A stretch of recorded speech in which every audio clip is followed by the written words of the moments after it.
Welcome to the RiZN Gen Podcast, where we dive into all things inspiration for raising the next generation to rise.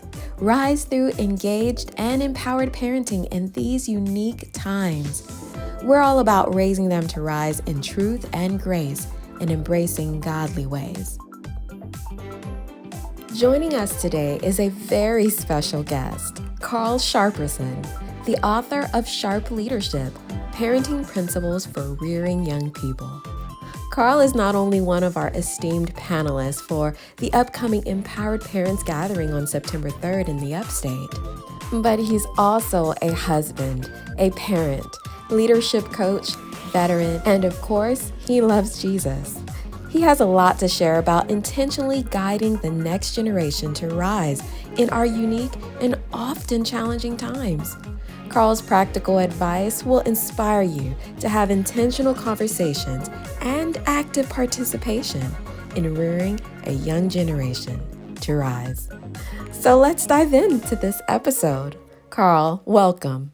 What does it mean for us as parents, as leaders, to raise the next generation, not just to raise them as far as the colloquial term, but to raise them to rise specifically?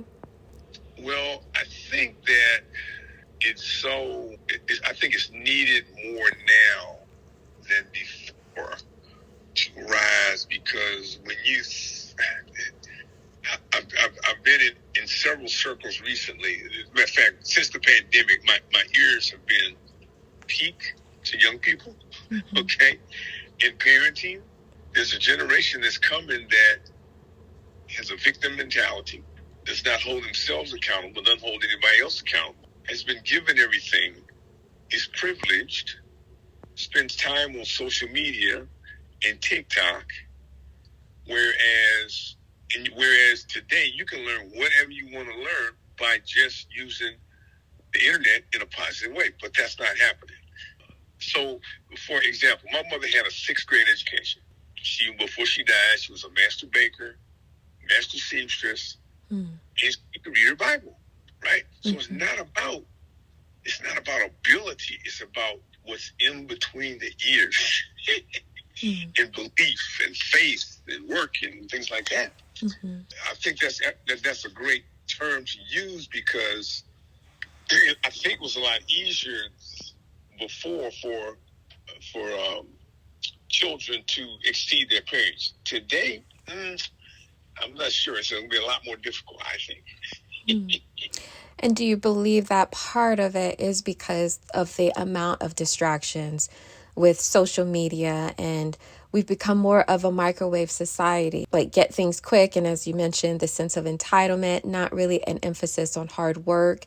And now, even with AIs, people can write their term papers using artificial intelligence. And so do you feel like it's just a cultural shift that has left them prey to just wasting time and not having vision and not putting forth the effort, because culture lends itself to them being distracted?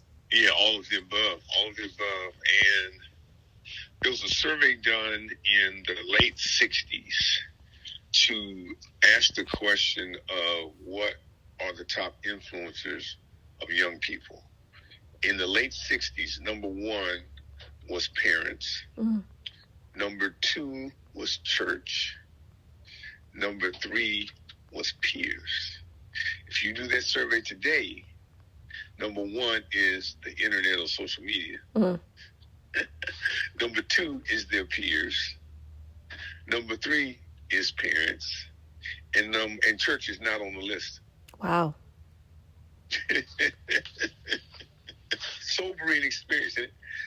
So let's think about faith and church and things like that. And the pandemic has done a lot of things to disrupt things, but the sense of community is basically gone in every arena: church, family, school. And we as humans, we need community. We need community. I don't know if I told you this story or not, but I was talking to a lady, 35-year banker, and she told, if I told you the story, tell me, because I can't remember. No. But she said, you opened an account with a young man. Oh, yes, you did. And he didn't have any eye contact. Exactly. So that's another example of kind of what we're dealing with, And so you say, okay, it's a lot of stuff going on. So how do we right the ship? Yes, come on. So it's going to take leadership. And it's going to take courage. I went to the Anderson Chamber of Commerce, and the speaker was the school superintendent of the state of South Carolina, a lady named Ellen Weaver.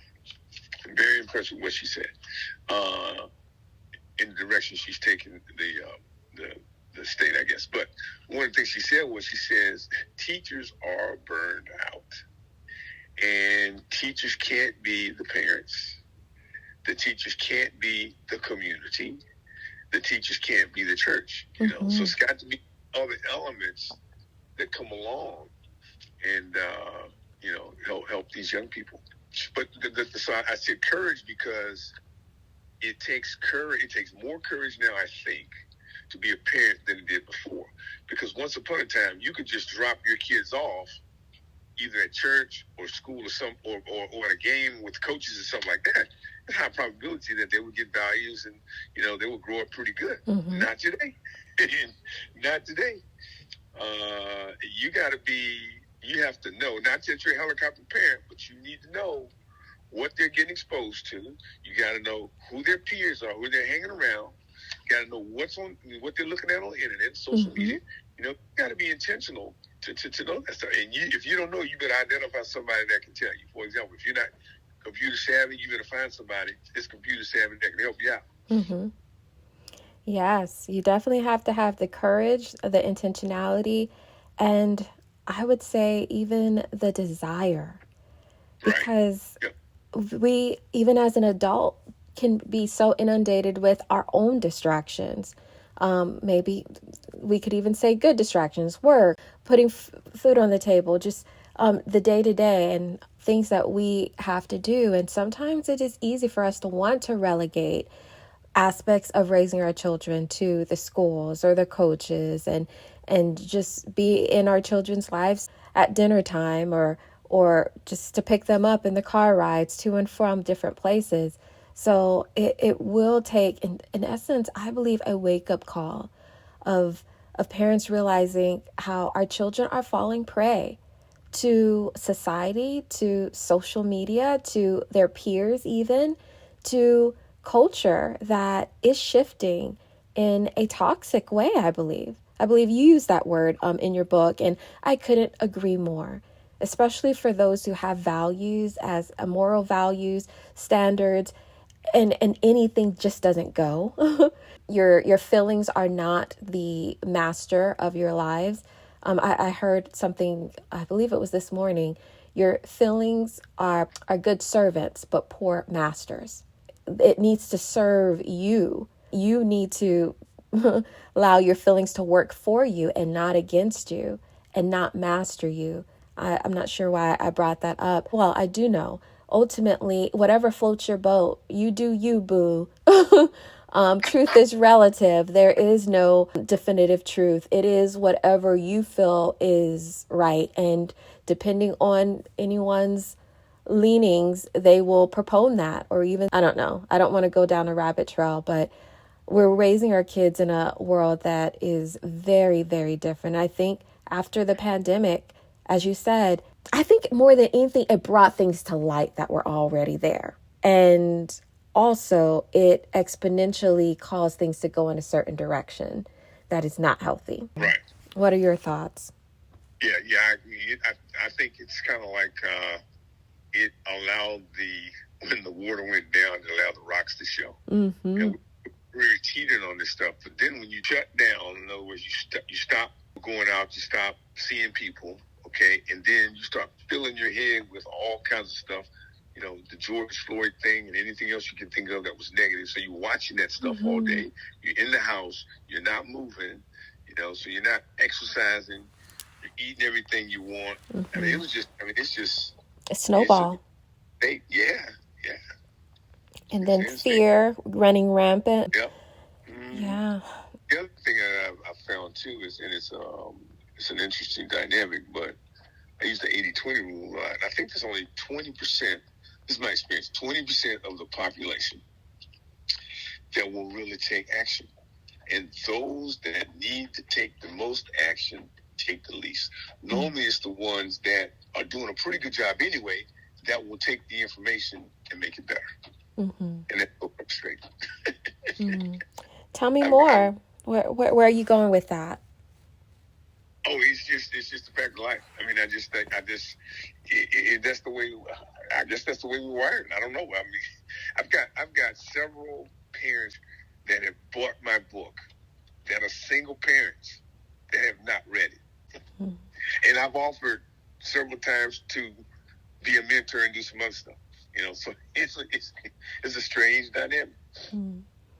Are you seeing some things in their child in particular that would need some additional support and intentionality from their parents? But he needs a man in his life. That's what he needs.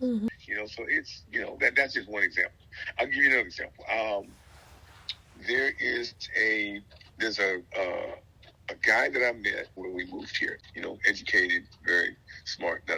So I'm talking to the father a couple weeks ago, and I said, and then his son was there. So goes to a private school, wears a uniform to the private school. Okay, I'm not sure what the private school costs, but it's probably up there. So I'm talking to the dad. So the son was there. So I started talking to the son. I said, how you doing? What do you want to do after college, after high school? He says, I want to play football. I want to go to college. I said, okay. I said, what position do you play? He told me. And he also said he punted. I said, okay. I said, if you're a punter, then you can learn some skill, improve that craft, and that could separate you from everybody else on the team, if you get the skill set. I said, I know a guy that I played with who actually played that position in the pros. So I'll contact him and have him contact you. You contact him. Anyway, so I did that. And then the other thing I asked the young man to do, now again, this is a RiZN 11th grade. I said, what I'd like for you to do is I want you to read my book. I want to read Sharp Leadership, my first book. I said, will you read that? He said, yeah, I'll read it. Okay. I says, well, what I'd like for you to do is read it, write a book summary, and give me a call and we'll talk about it. Okay. I said, so tell me when you can have that done. He thought for a few minutes. He said, a couple of days. I said, okay, well, let me repeat that again. Okay, here's what I want you to do. This is the assignment. Read the book, write a review, send me the review, and then we'll talk about it. So I don't care what the date is. I just want you to make sure that you are able to meet that date. So he rethought it. He says, a week. So a week later, I'm on the phone with his dad. So I asked the son, had he sent me the information? He hadn't sent me the information. He said, you want me to send it to you now? I said, no, just read it to me and I'll get it later. So he starts reading it to me. He starts stumbling over it, reading it. And as he was reading it, I could tell that he'd only read maybe 2 chapters. So I said, what kind of math are you taking next year? Because what I ask questions about, and I can kind of get an idea of what kind of track people on, right? So I said, what kind of math do you take? He didn't know what kind of math he was taking. Not only he didn't know, his father didn't know. That's one example. I can give you another one. And those are people with means. Yeah. So he sends me the report that he wrote. Okay, so he scans it and sends it to me. He didn't type it out. He sends it to me in the handwriting. I can barely read it. 10th grader. I had a 6-year-old. Gave him the same assignment. He did a stellar job. A 6-year-old, 6th grader, going to the 7th grade. And one of the things I do with I talked about this in the book. One of the things I do with young people, if I see them, I'll ask them questions. How old are you? Where did you go to school? Yep. What do you want to do growing up and things like that? And, 70% of the time, the parents are answering the questions. Yeah, they're not aware of how to communicate, and their parents are the ones who are not essentially preparing them for being communicators with people from, as you mentioned, all walks of life. How you desired your kids to be able to carry a conversation, look people in the eye, and to communicate intelligibly. I think the problem may be threefold. You may be distracted as a parent. You may have so many things weighing upon you, and also be struggling with knowing how to parent your child in this current cultural climate. Take for me as an example, I did not have parents really being intentional in my upbringing. Yes, I had a mother who was not in my home. She actually passed when I was 18, but before that, not in my home. My dad, I lived with him until about 12, but he had a lot of things going on outside of the home, and we were left to fend for ourselves largely. So with that, I eventually had children. When I was 27, I started the journey into motherhood, and I did not know exactly what it would all entail. But I did have this intrinsic motivation to lead my children well, to mother them the ways that I did not have myself. So I realized that I had to lean on God first and foremost, but also lean on others, mentors, spiritual leaders in my church to encourage me, to show me the way. Others like you, the panelists on September 3rd. Do you think that is part of the issue? That some parents may very well not know how, because how has not been modeled. And more specifically, how in this present cultural climate has not been modeled. Scenario of the attorney, right? Single parent attorney. So anyway, so she does not marry the father. The father he's all over the place, not in the son's life, all right? So with her, she works all the time. Working with just insane hours. Yes, because she's got a personality that she's driven and she just works all the time. You got to spend time. You can't make enough money to substitute for time with your child. You can't do that. Mm-hmm. So that's the scenario there. I reached out a couple of different times about other things and just reluctant to take a hand. Yeah. So and there's all different types. I think I put in my book. There's all different types of parents, people that come out of different situations. I mean, you have people that are born with everything, that are good parents. You have people who grow up with nothing, alcoholic parents, homeless, but what you said, the lifelong learning that you talk about, the self-development, that's the key. Like I used, I don't know why I did it, but I just grew up with the mindset of, why do I have to struggle when I can listen to somebody tell me something? Mm-hmm. Always living a life like that. So as I was raising my kids, I looked for people that were role models that did a pretty good job, and read some books, and things like that. So, but you got several people that are highly educated, intelligent, but don't take advantage of that, right? And it's not about these issues we're talking about are all up and down the economic level. Yes. Up the ladder. Mm-hmm. So something dawned on me. A long time ago, I was meeting with a pastor friend of mine in his office, and he said, Marissa, how do you know something's alive? And I was stumped. I didn't know where he was going. He was a deep thinker, so I was like, okay, it's going to be good, but I had no idea. And then he pointed to the tree next to him. It was a plastic tree. How do you know this tree is alive or not? And ultimately he answered it for me. I was a 20-something-year-old at the time. He said, it grows.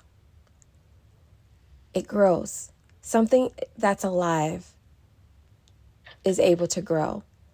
And when you say lifelong learner, I think about that mindset of growth. This is where I'm at, but I want to rise and grow. This is where my kids are at. This is their propensity. This is where they are, but I want to help them rise and grow. But it first starts with us. Speaking of this attorney who you said was driven, I would say the same about myself. I felt like I was pretty much echoing some of the patterns of my childhood, though I put a altruistic / positive spin on it. My dad was doing his own thing outside of the house. And for me, I thrived outside of the house, even from a young age, because that was my safe haven in school. I excelled, and I became a teacher. I excelled there. Teacher of the Year, nominated once and accepted that nomination. And then again, first year at my new school, when I came back after 2 years, people nominated me again because there was this desire to pour into my students. But I also realized that in the same vein, I was pouring and being excellent and putting so much effort into XYZ that I was leaving my children, my young children, to flounder for themselves because I was exhausted at the end of the day. I had nothing left. And when added a third child, our surprise baby, which who we cannot live without, that it compounded the responsibility at home where I had no other choice but to take inventory of what was priority. Oh, and then add upon that some students that I realized were floundering themselves because as much as I was doing for them in classroom with my intentionality and not letting up, with having conferences which parents didn't show up to and so forth, they would make gains and then go back home. And then we would start from ground one. And so I realized that with the young men in particular. And then I realized how my home life was struggling, particularly with my children who were very young at the time. They were essentially raising themselves because mommy was so tired that I had to grow and realize that I had to say no to something in order to go to something else. No to expending myself as an educator. You could put anything into that. No to spending myself as a XYZ attorney, a doctor, and then leaving my home life in shambles. And so I think there has to be a level in order for us to rise as parents. There has to be a level of introspection. There has to be a level of us realizing that this is not good and desiring to grow. Desiring to take inventory, but also seek for resources, seek for people that we can listen to and grow from. We need to rise in order to raise a generation to rise. And I think that is the kicker.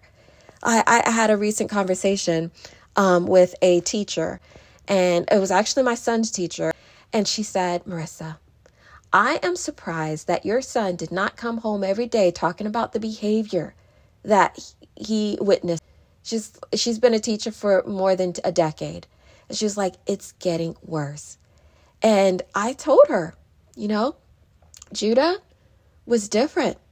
I remember him walking at 10 months like he owned the place. And I did not know what to do with that. He was stocky as a young boy. He was a stocky kid. He's the short little tyke walking around the house like just traveling. I'm in the living room just watching him just go. And I'm like, what do I do with this, Lord? I literally felt a little palpitations. And he had a very strong personality. And as he continued to grow, he had a very strong will. He wanted to do what he wanted to do, and he wanted you to let him do it. And if you did it, he would give you the consequence and show himself out like you are going to listen to me. Very strong-willed personality. I read Dr. Dobson's Strong-Willed Child, and I remember mentioning this. I have a YouTube channel.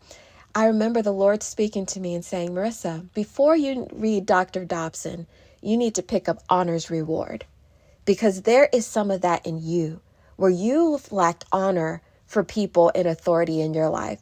Yes, they've made some bad decisions growing up. You were burned by a lot of their decisions. But I want you to learn to honor people. And so the Lord basically took me to a place where, yeah, you're going to sow into him, but you also need to grow, because you can teach what you know about, how kids need to obey you, but you are going to reproduce who you are. Because I do believe that some of that stuff is spiritual. It's generational stuff, and you will see it. Like, there was a whole season of my YouTube channel. It's called Intentional Active Mentors and Parents, where I stopped making episodes about how we need to be intentional with our kids and started talking about how I needed to be intentional with me and grow. I have also a private a Facebook group, the tagline that I share often is grow as we sow. Sow as we grow. Thrive as we abide. John 15:5. Raise a generation to rise. It starts with us. We're going to sow, but we need to be alive. Grow as we sow. Constantly be intentional with ourselves so that we can have eyes to see how we can be intentional with someone else, the rising generation. Well, that's a great stopping point for this episode. Take some inventory. What are your strengths? What are your weaknesses? And let's gather together at the Empowered Parents Gathering, September 3rd, this coming Sunday, to hear from the panelists, to hear from my story, to be empowered and engaged with the next generation, so we together can raise them to rise.